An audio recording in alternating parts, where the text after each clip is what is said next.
पश्यतां पाण्डुपुत्राणाम् आचार्य महती चमूं भ्यूढां द्रुपदपुत्रेण तव शिष्येण धीमता। व्याख्या। आचार्य। द्रोण के लिए आचार्य संबोधन देने में दुर्योधन का यह भाव मालूम देता है कि आप हम सब के कौरवों और पांडवों के आचार्य हैं। शस्त्र विद्या सिखाने वाले होने से आप सबके गुरु हैं, इसलिए आपके मन में किसी का पक्ष या आग्रह नहीं होना चाहिए।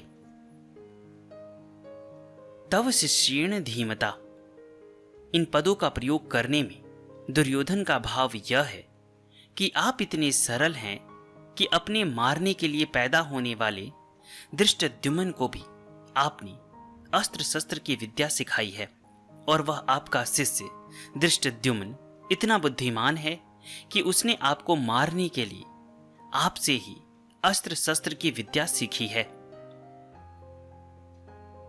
द्रुपद पुत्रेण, यह पद कहने का आशय है कि आपको मारने के उद्देश्य को लेकर ही द्रुपद ने याज और उपयाज नामक ब्राह्मणों से यज्ञ कराया, जिससे धृष्टद्युम्न पैदा हुआ।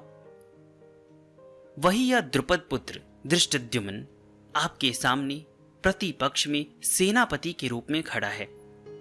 यदि दुर्योधन यहां द्रुपद पुत्र के स्थान पर धृष्टद्युम्न भी कह सकता था, तथापि द्रोणाचार्य के साथ द्रुपद जो बैर रखता था, उस बैर भाव को याद दिलाने के लिए दुर्योधन यहां द्रुपद पुत्रेण शब्द का प्रयोग करता है कि अब बैर निकालने का अच्छा मौका है।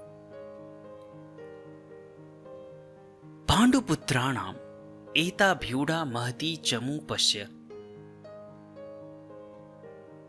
द्रुपद पुत्र के द्वारा पांडवों की इस भ्यूआकार खड़ी हुई बड़ी भारी सेना को देखिए।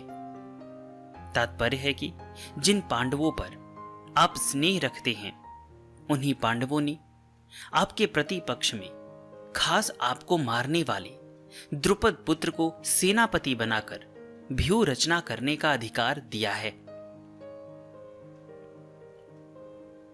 अगर पांडव आपसे स्नेह रखते तो कम से कम आपको मारने वाले को तो अपनी सेना का मुख्य सेनापति नहीं बनाते, इतना अधिकार तो नहीं देते।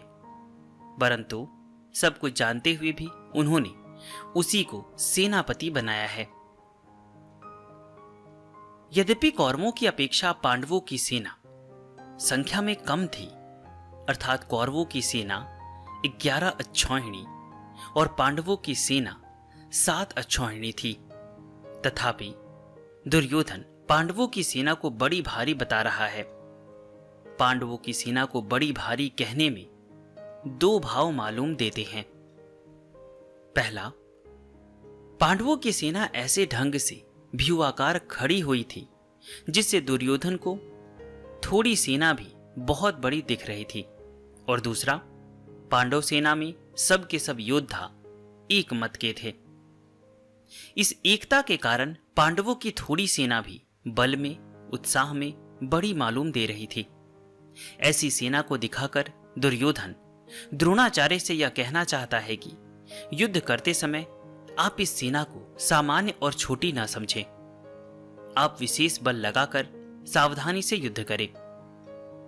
पांडवों का सेनापति है तो आपका शिष्य द्रुपद पुत्र ही, अतः उस पर विजय करना आपके लिए कौन सी बड़ी बात है।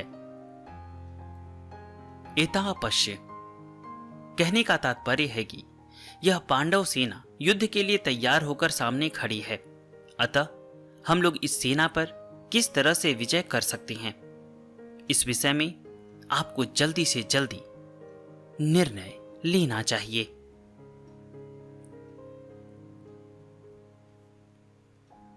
एक अक्षौहिणी सेना में 21,870 रथ, 21,870 हाथी, 65,610 घोड़े और 1,09,350 पैदल सैनिक होते हैं।